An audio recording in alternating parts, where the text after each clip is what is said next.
Through the ups and downs in life, there's nothing like decluttering to get that mental clarity. I'm gonna take 2 weeks to get my things together, figure out what I really need, which will ultimately help with my finances before I start looking for a job.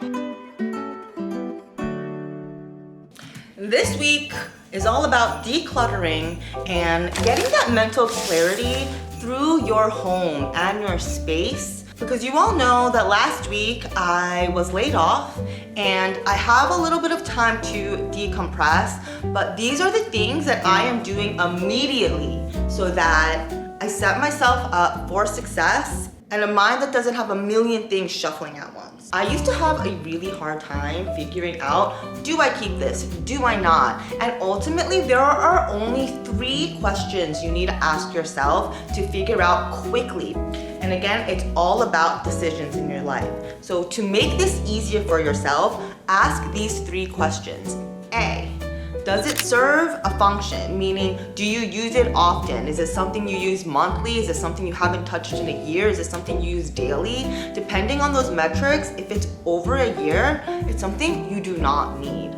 The second question you ask, and this pertains more to clothing than anything else, where I will look at something, I know I haven't worn it, and I don't know because maybe it costs too much. There should be a visceral tinge of happiness as you hold whatever it is, if it is a keeper. If it's not, if you don't get that immediate yes, and if it's an uncertainty, the answer is a no.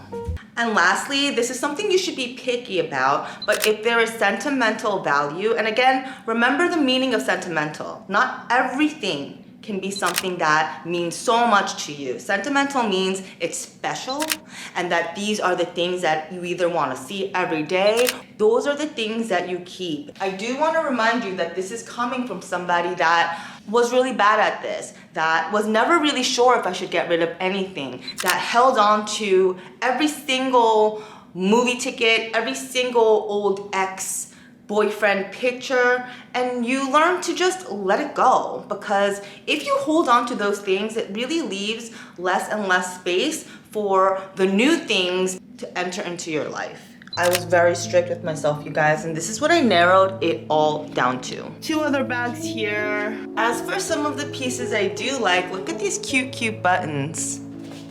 We're left with 1 winter jacket.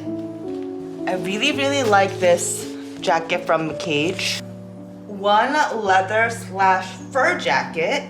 1 out of the 2 dresses that I am going to keep. I got this at a vintage store. I've had it for a really long time, and to this day, I really still love it. Again, the only way that I assess this is I hold it. If it's something I truly love, it's a keeper. Here's my Rimowa. I think it's actually pronounced Remova. 1 pair of hiking shoes, a book bag for hiking. There's only 1 boot.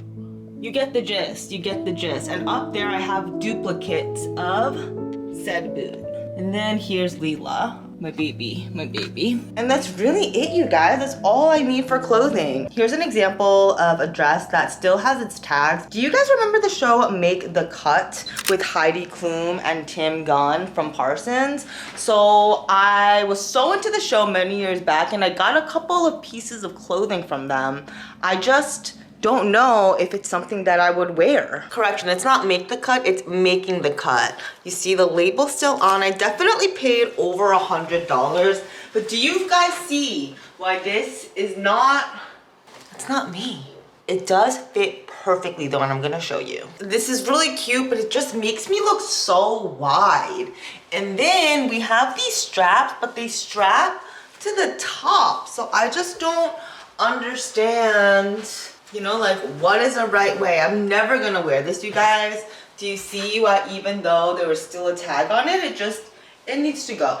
A couple items that I'm selling to the Real. I have never worn this from Sorrel. We have this very old Alexander Wang and Adidas collaboration. I have a couple leotards from Stella McCartney, and this is one of them. Okay, move please. You can stay there, guy. This is another leotard. Stella McCartney, and leotard number 3, Stella McCartney again. If I haven't worn this in a year, then it's going. This is a Vince sweater and it's men's, and I like it, but it doesn't bring me that joy when I hold it. We have a Marc Jacobs sweater. Again, it doesn't bring me joy when I hold it. It says Marc Jacobs in New York. Lastly, I have a Supreme sweater where it has Supreme on the side of its sleeve, like that. In terms of selling, it's pretty easy with the RealReal. They have a limited amount of designers that they're willing to accept. But if your clothing falls under those categories, you download a prepaid label and you just send it via UPS, and then they determine from there if they want to keep it or not. I have sold with the RealReal a couple of times. I'm not going to say that the commission is great at all, but it saves me time, and a little something is better than nothing. Even if sometimes it's like literally $6, it's better than nothing.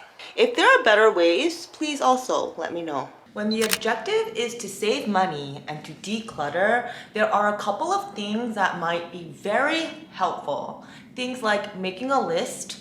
This list should consist of only the things for the whole year that you need and nothing else. And the reason why this list becomes handy is then you figure out ways to best purchase these items so that you don't need to worry about them for a very long time. For example, for me, when it comes to menstruation pads, there's a brand that I like and I buy a whole year's worth during Black Friday, so I know that I'm covered.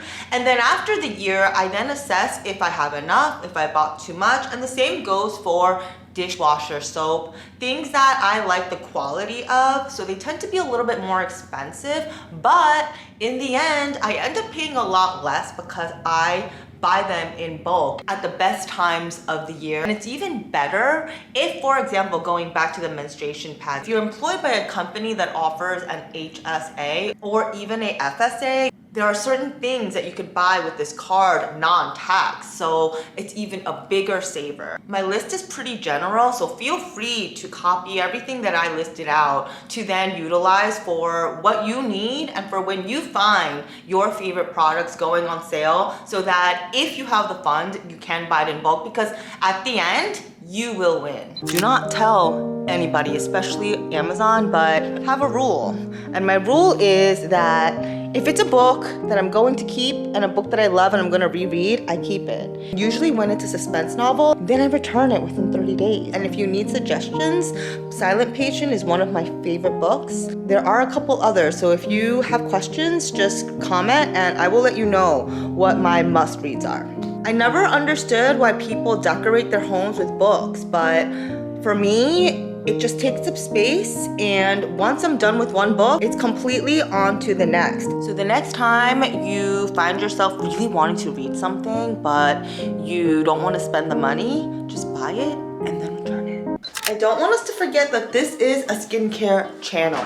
When it comes to skincare, being a minimalist is very hard for me, and I have it all over the place. So you may ask, how do I declutter in that sense? And also, what are the only necessities that I have come to realize that I need? And that's a cleanser, a serum, a moisturizer, and for me, an oil and an SPF. In the morning, it is a vitamin C serum, and at night, it's a retinol-based serum. But if you are me, and you need to somehow organize all of your skincare products, gather everything in a box without thinking. I think the part is don't make any decisions on the fly, because the decision making is the hardest part in the process of the declutter. Just pop it all in a box so that you have a clear surface. And then once it's in a box, you will slowly start taking out things that you need. At night, you're gonna need your routine. You're gonna take it out of the box. And then when you realize all of the things that are left in the box that you have not touched, that is when you really get to the soul searching as to, do you need it or do you not? Because for me, that is how I started clearing all of the products I had lying around.